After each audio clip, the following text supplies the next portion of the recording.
Hare Krishna.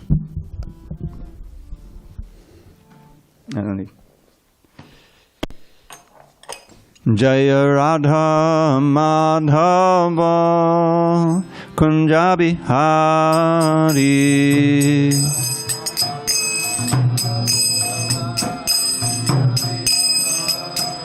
Jaya Radha Madhava Kunja Bihari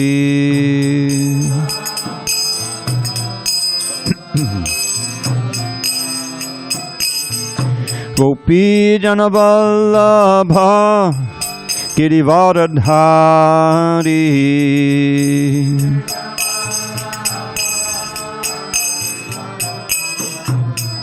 Jai Gopi Janavallabha Girivardhari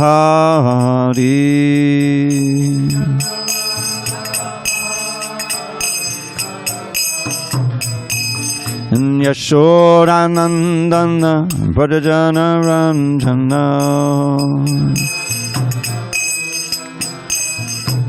Yashodanandana Vrajana Ranjana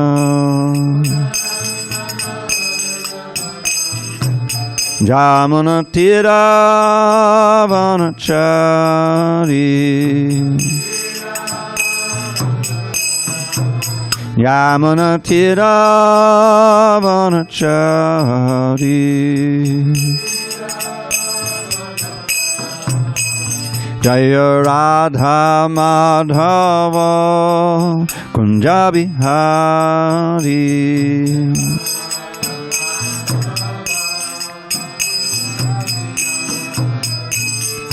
Gopi Janavallabha Girivardhari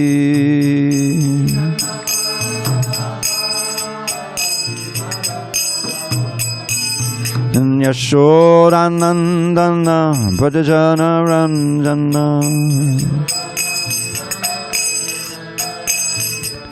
Jamuna Tira Vanachari Jaya Radha Madhava Kunja Bihari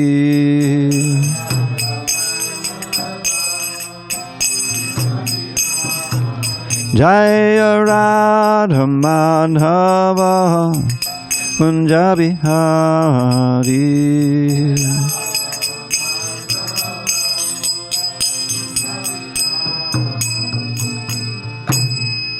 Jai Om Vishnupad Paramahansa Parajikacharya Ashtottara Shri Srimad His Divine Grace Srila A.C. Bhakti Vedanta Swami Prabhupada Ki Jai ISKCON BBT Founder Acharya Srila Prabhupada Ki Jai Jai Om Vishnupad Paramahansa Parajikacharya Ashtottara Shri Srimad His Divine Grace Srila Bhakti Siddhanta Saraswati Thakur Ki Jai Ananda Koti Vaishnavini Ki Jai Namacharya Srila Haridas Thakur Ki Jai Grantharaj Srimad Bhagavatam Ki Jai, Samaveta Bhakta Vrinda Ki Jai.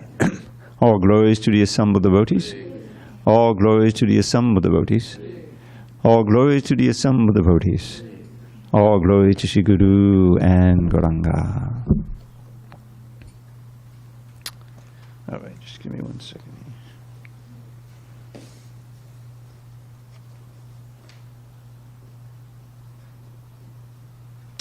Om Namo Bhagavate Vasudevaya. Om Namo Bhagavate Vasudevaya. Om Namo Bhagavate Vasudevaya. Okay, thank you.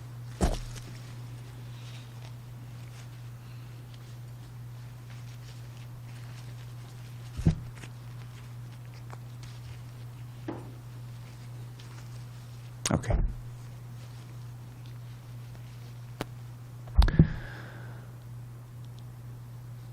So on this 28th day of May, 2023 in San Diego, we're reading from Srimad Bhagavatam, translation and commentary by His Divine Grace A.C. Bhaktivedanta Swami Prabhupada. And we are in the 6th canto, 14th chapter, text number 6.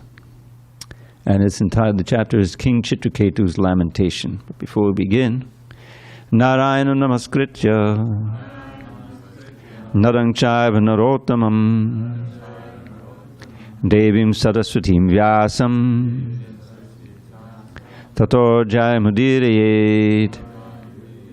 Before reciting the Srimad Bhagavatam, which is our very means of conquest, we should offer our respectful obeisances unto Lord Narayan, the Supreme Personality of Godhead, unto Narayan Rishi, the supermost human being, unto Mother Saraswati, the Goddess of Learning, unto Srila Vyasadeva, the author, and unto Srila Prabhupada, the translator, commentator, and our spiritual master.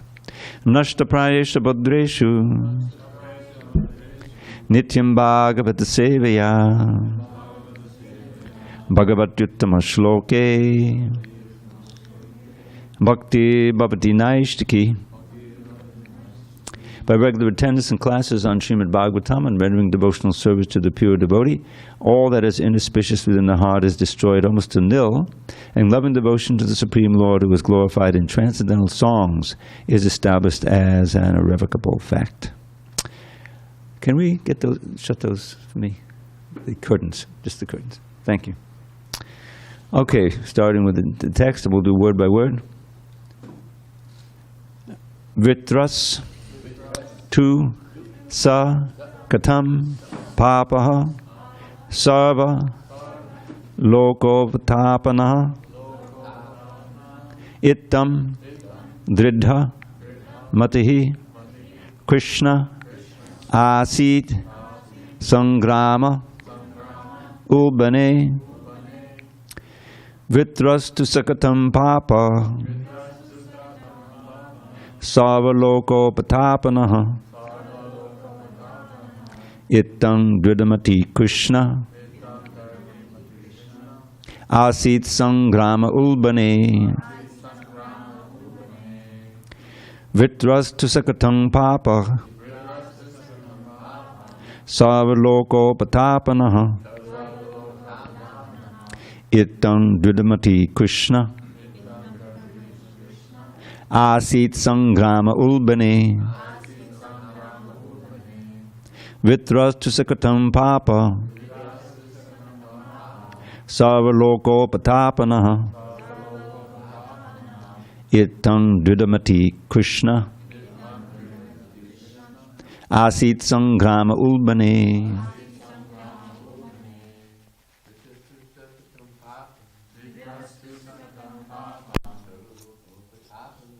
Sarvalokopatapanaha ittam dridhamati Krishna asit sangrama ulbane. Tu sakatam papa kapatapana Krishna asit sangrama ulbane. Vṛtrāsura sakatam papa sarvalokopatapanaha ittam dridhamati Krishna asit sangrama ulbane.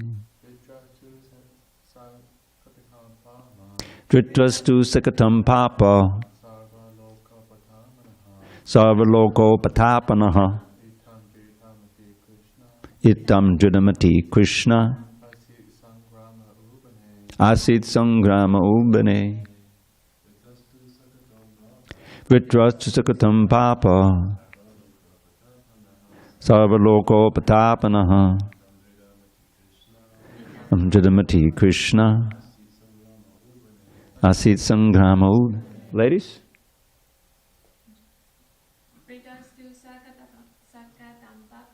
Vṛtrāsura sakatam papa sarvalokopatapanaha ittam dridhamati Krishna asit sangrama ulbane. Vṛtrāsura sakatam papa sarvalokopatapanaha ittam dridhamati Krishna asit sangrama ulbane.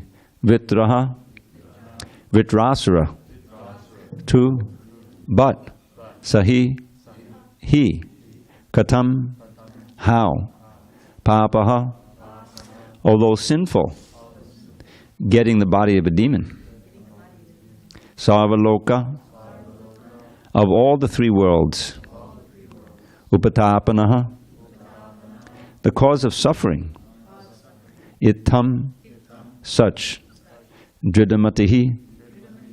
Firmly fixed intelligence. Krishne. In Krishna. Asit. There was. Sangrame. Ubane. In the great blazing fire of battle. Translation. So this is King Pariksit asking Shukadev to explain how Vṛtrāsura was such a great devotee. Vṛtrāsura was situated in the blazing fire of battle and was an infamous sinful demon, always engaged in giving troubles and anxieties to others. How could such a demon become so greatly Krishna conscious? Purport.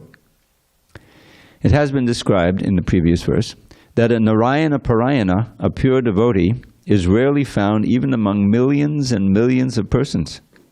Therefore, Pariksit Maharaj was surprised that Vṛtrāsura, whose purpose was to give trouble and anxiety to others, was one of these devotees, even on a battlefield. What was the reason for Vṛtrāsura's advancement? Om Jnana Timirandasya Jnanandana Shalakaya Chakshu Unmidatam Mena Tasmai Shri Gurave Namaha. I was born in the darkest of ignorance, but my spiritual master Srila Prabhupada opened my eyes with the torchlight of knowledge. I offer my humble obeisance unto him and all members of Sri Parampara. So I think it was pretty obvious that this was going to happen, and those who haven't read this before, that Maharaj Pariksit would be pretty curious as to how this Vṛtrāsura, Vṛtra means one who can swallow, who can swallow the whole universe. How could he become a devotee? How could he be a devotee? And he showed that when he was praying, especially. His prayers when he was about to do the final battle with Indra are really very wonderful. I think I shared one of them before that I memorized when I first read it many, many years ago. He's there on the battlefield. He's goading Indra to attack. At one point he says that he expanded and he started stomping and crushing all kinds of demigods on the battlefield. He seems to be an out-and-out demon. But then when he prays, suddenly you can tell where someone is at when they speak, when they speak from the heart. And what does he say? Oh, aham hare tavaparayaka mula dasanu dasa babitasmi bhuya manaksmadeta supate gunangste gunita karma karotakaya. He's not praying to Krishna to save him from the battle. He's not even praying to go back to Godhead. He's praying, it says, when again, may I, this word may I, there's a little confusion in the translation, because Prabhupada said may I, and you can say, well, that's a question. May I again become? No, he said may I, meaning this is my desire. May I again become a servant of your servants. What servants? Those who are completely Krishna conscious and are always chanting your glories. Because then my mind will always be able to think of your glories, my words will always be able to describe you, and my senses will always be able to serve you. So he's praying. The highest understanding of Krishna consciousness we learn from Lord Chaitanya Mahaprabhu in that famous verse ending Dasa Dasa Anu Dasa. He's saying, I am not I'm not a Brahman, I'm not a Kshatriya, I'm not a Vaishya or Shudra, I'm not a Brahmachari, I'm not a Grihastha, I'm not a Vanaprastha or Sannyasi. Then what are you? I thought you were a sannyasi. People say. I said, no, I am simply the servant of the servant of the servant of the lotus feet of Krishna, who is the beloved of the gopis. So this is a sign of the greatest advancement. Obviously, Lord Chaitanya, he's giving us the gold standard there. Because the great devotees, they understand that Krishna is most pleased, because that's the goal, is to best please Krishna, right? when he sees you very friendly and wanting to serve his devotees. And even more, the devotees of his devotees like that. It shows us a sign of genuine humility. That, I don't really deserve to serve Krishna directly, but I know that if I can serve his servants, then that will be pleasing to him. And that's why one of the most critical verses that we're meant to string around our neck for constant remembrance is the Trinadapi Sunichena Todarapi Sahishnana Amanina Manadena Kirtani Iksadahari. To really be eligible and be qualified to constantly remember Krishna, constantly chant his name, one has to be as humble as a blade of grass in the street, which is about as humble as you can get, and or more humble, and more tolerant than a tree. A tree is the gold standard for tolerance. They stand there in blazing heat and the freezing cold. They're not complaining. And if someone comes at the right time of year, you can get the fruits, you can get the flowers, and even if you chop them down for wood, they don't complain. So Krishna praises the bee. He's walking with his friends in the forest, and he's praising the trees as they're tolerant and they're compassionate, munificent, ready to give. He even has a verse Prabhupada would often quote. We should know it. Eta bhajan masapalyam dehi nami dehishu pranar artar diyavasha shreya ashranam sada. Thank you. That if one wants to make one's birth fruitful, janma sapalyam, then one should act in this way for the benefit of whom? For all embodied souls. With one's life force, prana, with one's wealth, with one's intelligence and words, one should always be working for the welfare of others. Shreya. And what is their welfare? It's not something material. It's giving knowledge, giving the secrets, and giving your association so that someone can enter into the realm of devotional service. That's the whole meaning of this. So that's, and he's characterizing the trees as doing that. They're basically giving of themselves constantly, So that attitude is extremely rare. Even among those who are in the mode of goodness, they're good people, they don't hurt others when necessary, they're moral and so forth, But to feel that, my perfection in life is to become the servant of the servant of the servant of God, and I'm going to sacrifice my life heirs and my wealth, and it's very rare. But that is the standard that Lord Chaitanya set, and his movement is really based on that attitude. Because what is the gold standard of the verse, that describes what we're aiming for? Anyabhilasha shunyam jnana karma janavatam anukulena krishna anushilanam bhaktaruttama. Is to be always acting favorably for the pleasure of Krishna, and to have no other desire, which are categorized as jnana karma anyabhilasha jnana karma dhyanadvartam. So jnana is indicative of the desire for liberation, and karma, adi, and other things, a desire for some emolument. It could be fame, it could be some yogic siddhi, but it's for your enjoyment, for your power, for your fame, and whatever it may be. So have absolutely no desire for that. Anyabhilash shunya means devoid completely. Then what do I do? What desire do I have? Anukulena Krishna anushilana bhaktaruttama. To simply desire to serve Krishna favorably for his pleasure. And this is nicely summarized in this little phrase that I've been sharing with you from the second canto. Prabhupada quotes it in the purport to the famous verse, Akama Sava Kama Va, Moksha Kama Udadadi, that if one is free of all material desires, or full of all material desires, or you want liberation, one who's intelligent, Udadadi, he will serve the Supreme Personality of Godhead with great intensity. Tivrena Bhakti. Tivrena means one-pointed and very seriously. And in that purport, Prabhupada describes this phrase from the Sandarbhas. He's quoting Jiva Goswami. And it's a little hard to memorize because there's no verse here. It's just a little phrase. But it stuck in my mind when I read it, I memorized it. And it's exactly in line with the Sanya Bilasha Dasunyam. It says, Bhajaniya Padamas Purusha Sukha Matra Swasukatvam. Bhajaniya means worshipable. And what is Padama Purusha? The Supreme Person, the worshipable Supreme Person, Krishna. Sukha, happiness, matra, only. Only the happiness of that Supreme Person, Krishna, is how I'm going to get happiness. Swasukatvam. In other words, one is taking his joy in pleasing the Lord. Now that may be in bringing others to Krishna consciousness, which is certainly always pleasing to Krishna.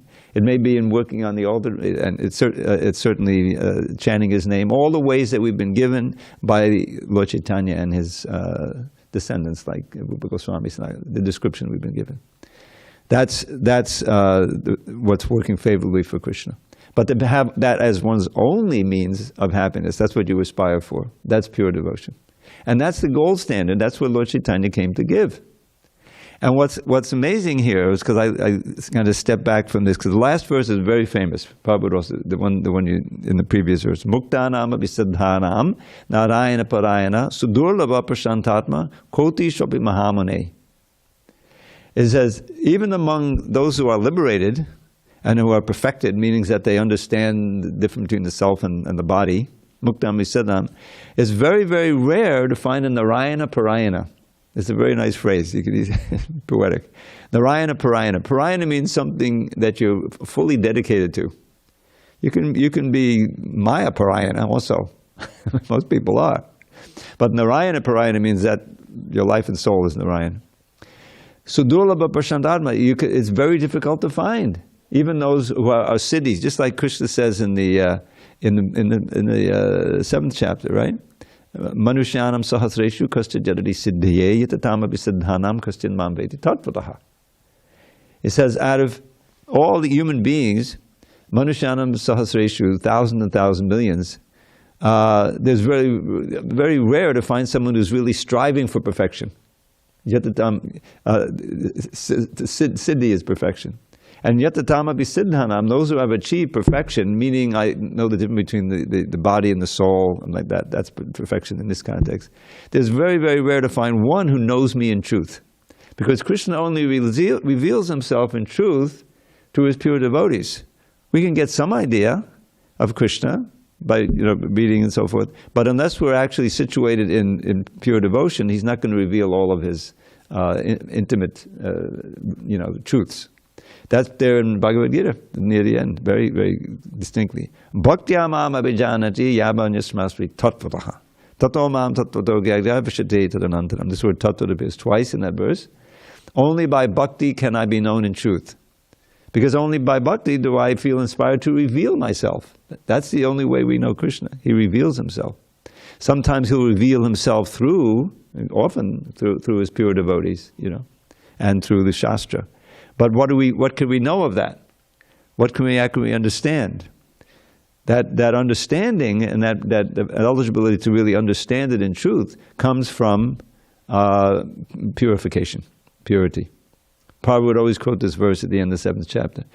Yesham tvandakatam papam jananam punyakamanam te dvandvamohani mukta bhajantemam jadavata. How to practice bhakti with firm faith and firm determination. Because we're going counter to our millions and millions of births of conditioning. We're so habituated to think in terms, what's pleasurable for me, or my immediate family, or even my nation, or whatever. That's all false ego. It can be expanded in that way. So it's so rare to find someone who is purified of that misconception, false ego, and can actually understand the secrets of devotional service. Otherwise, Krishna, the curtain comes down. You can't understand. It seems it's just a mystery. Most people, I think, when they think of the Hare Krishnas, if and when they do, they don't really understand what we're doing. How can they? Most people in the Hare Krishna movement, are still learning what it's all about. I certainly am. So one of the things that I think that we lesson from as aspiring followers of Lord Chaitanya and Srila Prabhupada is the incredible gift that Lord Chaitanya gave. Because even more than just, siddhi or mukti or even just ordinary bhakti is Lord Chaitanya's revelation and giving out, is the Mahabandhanyaya, means the most munificent, of the highest levels of devotional service through the simple process of Sankirtan. The congregational chanting of the holy name is the way, in this age especially, that we can break through, we can counteract the disqualifications of this age and our own disqualifications, and actually taste the highest levels of prema bhakti. It's pure love for Krishna that is the goal. It's not going back to Godhead, it's not freedom from material suffering. Those are byproducts, that'll come from that. But this highest intense love for Krishna, to the degree that you'll do anything, just like Prahlad Maharaj. He wouldn't waver. His father said he was trying to cure him of what he thought was a disease of bhakti because he's a demon. And Prahlad just kept preaching to him. What's the best thing you learned today? Well, Father, the best thing I learned today for all living entities is that once you get out of the dark well of material life that you're in, it's an implication, and take shelter of Krishna, Hari. Go to the forest of Vrindavan, take care of your little boy, first day back from school. His father wants to know, what did you learn today? Hoping that he, regurgitate some of the Machiavellian things that he learned from the demonic teachers, He said, no. And, and his father was angry. He wasn't angry at Prahlad, he was just an innocent boy. He was angry at the teachers. He looked at them with his glance and said, we didn't teach him. You know the story, Prahlad learned in the womb, And it goes on like that to the point his father was just kill him. He gives him to the henchmen. There's no heart. It's his own son. And the henchmen start with the choppers and the fire and the elephant crushing and every way they could think of there to kill someone, throw him off a cliff. And we have some paintings. He's falling off the cliff, and Krishna. He's just praying. He's just thinking of Krishna. And Krishna's just there saving him. He was invincible because of his absolute dependence on Krishna and his absolute absorption in thinking of Krishna. He is the exemplar of remembrance of Krishna. Of the 9 processes, is one for each, I won't go through them all, but he's the exemplar. So he was protected by that, and he never. Then another time it happened. He asked him, "What did you learn?" Shrunmatam sakata Krishna punya shavana kirtana kuridendaks. No, I'm sorry. Shavanam kirtanam Vishnu smaranam pada sevanam archanam vadanam sakyam atma nivedanam. He gives the 9 processes of devotional service, which, by the way, produces the longest purport in the whole Bhagavatam, 22 pages long. Because Prabhupada goes in, he quotes Bhaktisiddhanta, and each one of them he gives a wonderful description of that. It's a wonderful little book all in itself. So you can imagine, after being through all that and threatening and seeing what his attitude has brought forth, he gives this fearless answer that this is what real education is. Don't ask me about all this other stuff. I'm not learning it. He's teaching his friends. There's a whole chapter of Prahlad's teachings to his friends.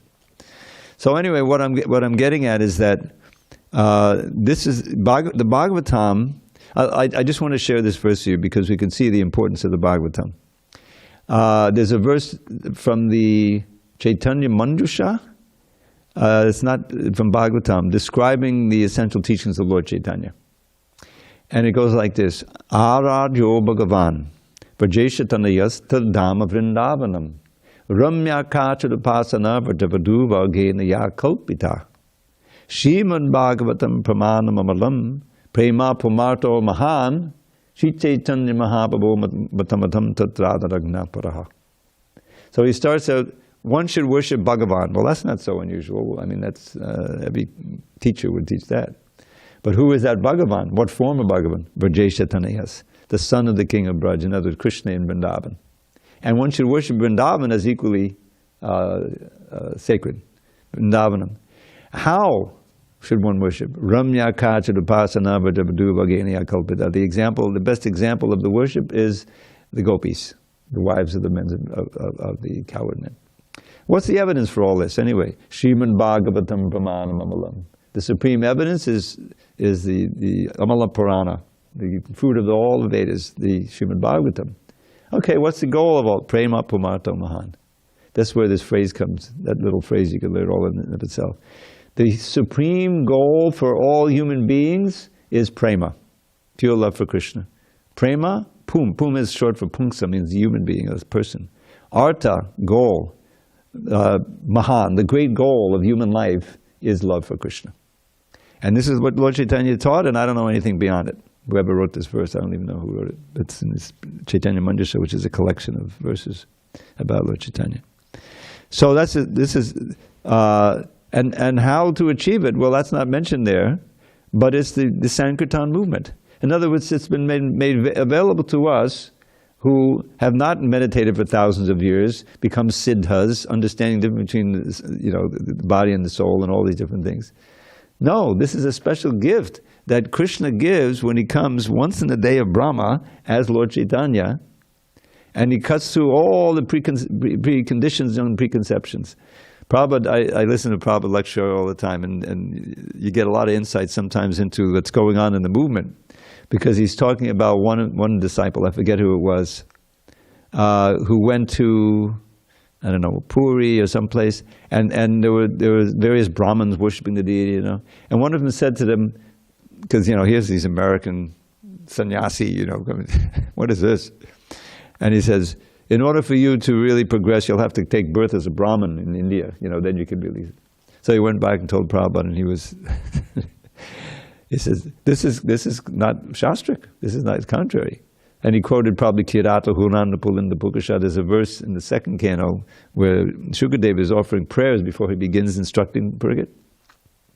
And one of them is, the most famous is, there's this list of outcasts. These aren't even within the Vedic culture. These are like, chandalas and stuff.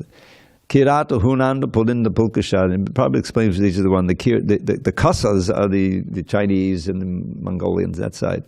And the Hunas are the Huns, and they're, the Germans and everything. So they're outside of India, outside of Vedic culture completely. But even they, he says, if they take shelter, meaning they surrender to someone who has taken shelter of Krishna, they can become purified and go back to Godhead.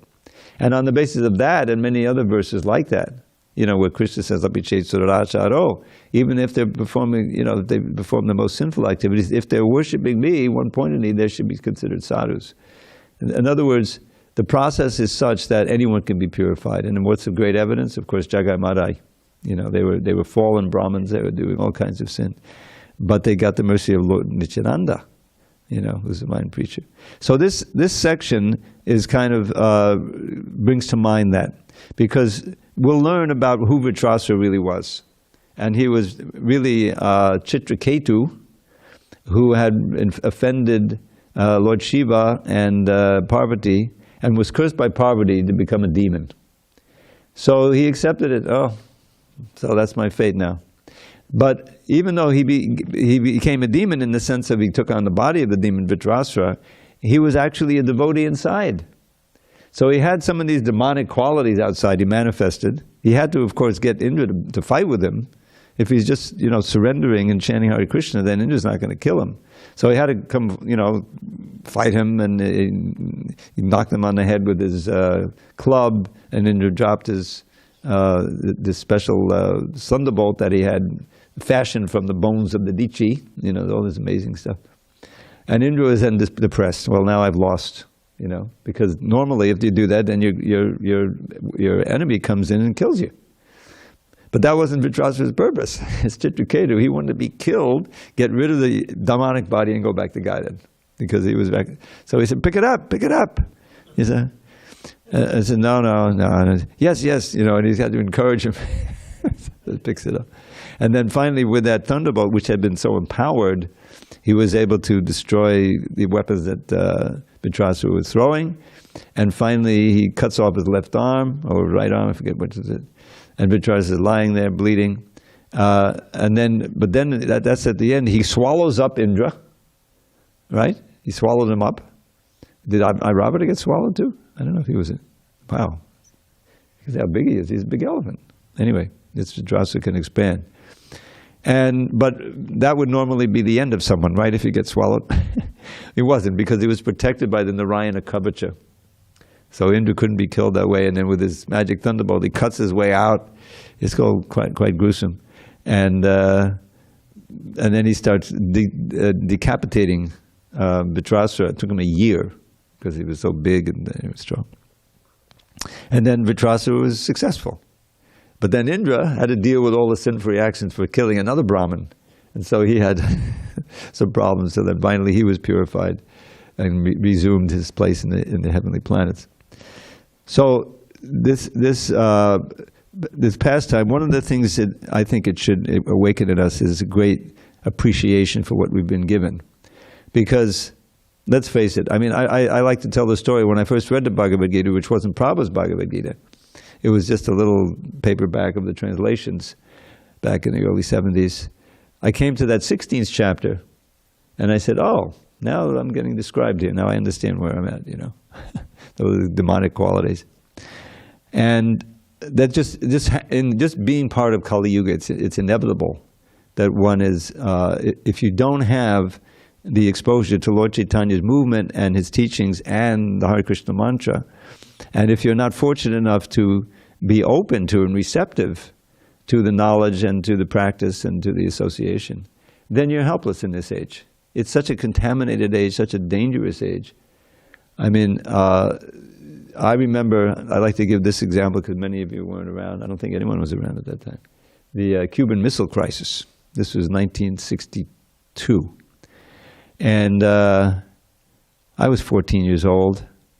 And it was like, well, this seems like the end of the world. I mean, we've been dreading a nuclear war ever since you found out, atom bombs and Hiroshima and all these things, which you grow up and you eventually. And you understand there's the Soviet Union and there's us, and we have all these bombs and they're huge. In the movies, they had the pictures of them exploding, and it's just scary, And now here it is. It seems like the confrontation is going to. And actually, later on, we found out, we came this close. I'll just tell you a story, which didn't come out. At least I didn't know about it until a few years ago. And that is that, because it's right out of a movie. We blockaded Cuba, and they already had some missiles on there with warheads. We didn't know that. We thought that the missiles were coming on a flotilla that was coming across the ocean from Russia. So we're blockading. We didn't call it that because as soon as you blockade a nation, that's an act of war. So we called it a quarantine. It was just a euphemism. So I'm watching this on TV, and everyone's in the whole world is aware of what's going on. And they're steaming. What's going to happen? They're going to be a fight there, and then the bombs will go up. So no, the Russian ships flinched. They stopped, and there wasn't an obvious confrontation. And then the only way it was resolved, because neither Khrushchev nor Kennedy really wanted this to happen, wanted to blow up. And so they had a compromise. I'm not going to get into details, and obviously it didn't. But what we didn't know at that time, which I learned much later, is that along with those surface ships that the Russians had, they had some submarines. And some of those submarines, at least one of them, had nuclear-tipped torpedoes, So the Americans knew about the submarines, their technology. They could sense them. So they wanted them to surface, because they're dangerous. So they called up, or they somehow communicated with Moscow that we're going to send down depth charges. You've seen in the movies where they send, drop and it blows up in the water.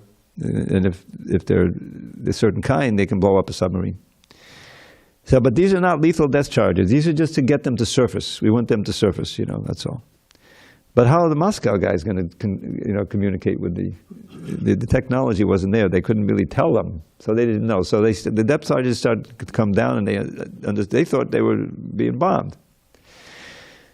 So, in one of the submarines with the torpedoes, it was like you saw in the movies. You had two guys have to have the keys, One person can't decide.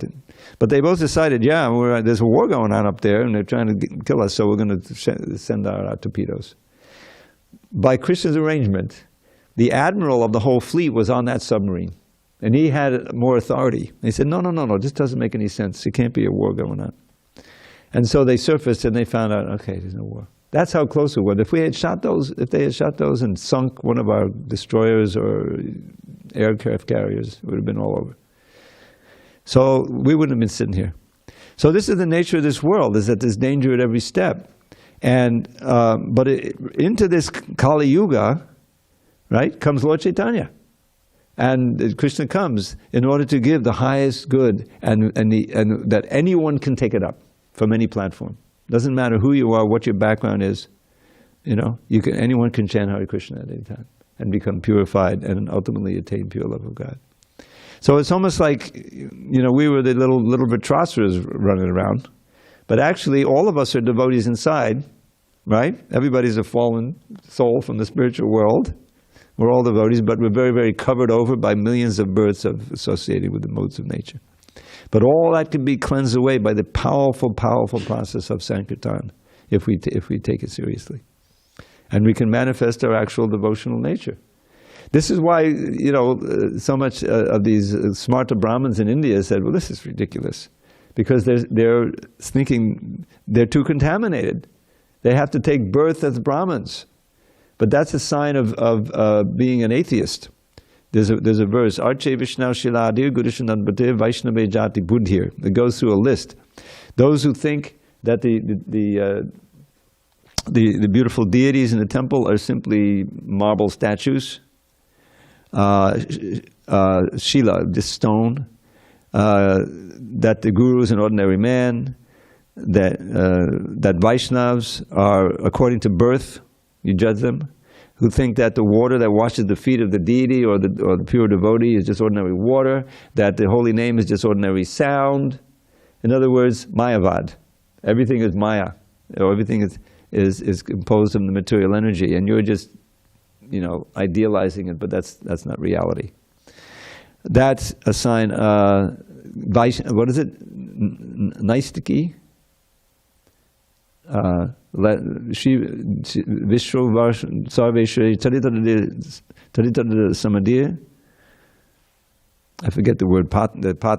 Is an atheist or is ignorant. In other words, it's a sign of being completely ignorant. So without the teachings of Srila Prabhupada has given us in his books and association with devotees, beginning with Srila Prabhupada and his great, his followers, and all the devotees, we cannot come to the truth. We'll simply judge according to our perception. We'll come into the temple, say, and see, what is this?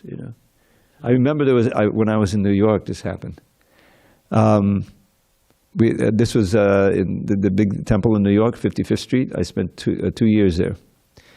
And there was an incident, I didn't see it, but they told me that a Muslim had come into the temple, opened the doors, and was aghast and was offended that there were these figures there. They don't appreciate the deities at all. And there can't be any image, and it can't be anything like that, So that's where we'd have some idea that, or just that it doesn't make any sense, I mean, there's millions of people who just, what's this all about, And so that the effort, to go out, distribute books, invite people in so that they learn and attract them. Lord Chaitanya would preach to the masses through the holy name, Sankirtan, and Prasadam. Everyone can understand Prasadam. So we're very, very fortunate, and we should use the time that we have left in this body, where the clock is ticking on all of us, to become more sincere, kick out the anarthas, seriously read Prabhupada's books, and become very serious and advance in devotional service. It's the only thing that's worthwhile in this world. Everything else is just it's a con game. It's Maya's con game. Oh, strive for this, but you'll be happy. No, you may be happy for a little while, but time will go by, the circumstances will change, you'll get old, There's a verse from Prahlad, and I'll end on this because it's getting late. Prahlad Maharaj's prayers are full of so much wonderful instruction. So this is one of my favorites ones. It says, Yasmat priya priyava yoga suyoga janma shokagnana sakata yona shadayamana. Dukaushadam tadapi dukam atadiyaham bhuman brahmami vadameta badasi yogam. So he's praying directly to Lord Nrsimhadev. And he says, my dear Lord, this is the situation of most people. Yasmat priyapa yava yogasa yoga janma shokagnina. Shokagnina means a fire of lamentation. Now think about it, caused by what? The things that are dear to you, beginning with your body, your health, and everything else, are eventually taken from you. They're taken from you. And when they're taken from you or threatened to take from you, this causes great anxiety and lamentation. And the things which are painful to you, which are anathema, are forced upon you. Just like now in this crazy political situation. Certain groups, I'm not going to get into details of it, of politicians, they're threatening to crash the whole economy in America and around the world if they don't get what they want. So does that cause a little anxiety? It's a fact. They have the power to do it. And so everyone in the world is on tenterhooks. We just had this pandemic. Now it's still going on, but it's over for most people. Well, that was a lot of anxiety. Nobody wants the pandemic. That's forced upon you, right? And the things that are dear to you, your health, your wealth, your wife, and whatever, eventually you're separated from them. So this is called shokagnina. And everyone's burning in it. And so, but in human life, we have various remedies. Dukkha aushadam, remedies for the dukkha, for the unhappiness. But unfortunately, those remedies cause more dukkha. I always give the example, sometimes I remember reading a magazine, I think it was Reader's Digest I was going through, and they had an advertisement for some drug. Maybe it was antidepressant or something, And there's someone, happily playing in a field, like flowers, depression is over, And then you turn a page, and there's 2 pages of side effects. There's 1 page of evidence, 2 pages. Be careful. This, can produce this disease, that disease. One of the side effects is death. It's dukkha aushadam tadapi dukkam. The aushadhi itself causes more dukkha, and all because this phrase is immortal. Atadiyaham means because I'm thinking of something I'm not, because I'm thinking of the body. You see. And so what's the solution? He doesn't leave us hanging. 4th line. Bhuman, oh great Lord. He's speaking directly to Lord Nrsimhadev. He's a little 5-year-old boy. Bhuman brahmami vadameta. Please, for this soul wandering in the material world, teach me the secrets of your Dasa yoga, your Bhakti yoga. That's the solution. And he's giving an example. He's already there, but he's teaching us.